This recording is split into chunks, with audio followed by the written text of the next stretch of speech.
less than 2 digit the vote what he gets. He never has thought about it.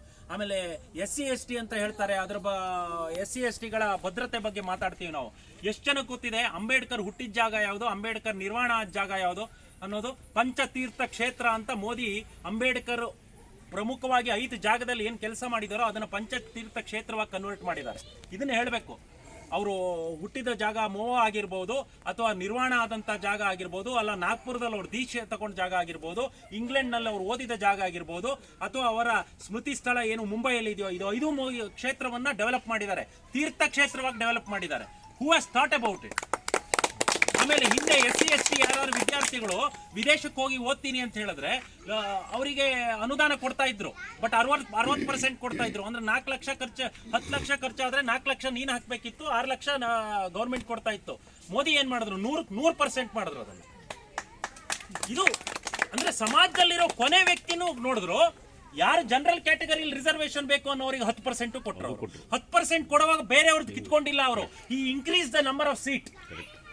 He did not pick it up from the OBC or other quota. He increased the seat so that it won't hurt them ಅನ್ನತಕ್ಕಂಥದ್ದು. ಈ ರೀತಿ ಯೋಜನೆಯನ್ನು ಯಾರು ಹಾಕ್ತಾರೆ, ಯಾರು ಯೋಚನೆ ಮಾಡ್ತಾರೆ?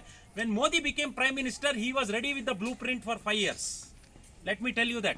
Every day people were talking about lynching, intolerance, all sort of thing. Did Modi ever give a reply to it? No. He told his cabinet also, don't talk all such rubbish thing. Don't react to all this rubbish. Do your work for 5 years. You need not go to media. Media will come to you. India will come to know what we have done. That's what Modi told. And he did that, and he showed that. He never came. He never said anything about lynching and intolerance, because he knew they were trying to misguide people and make sure that he loses the path. He did not lose his path. He did not lose his goal. That's why he was able to fulfill that 90% of the manifesto.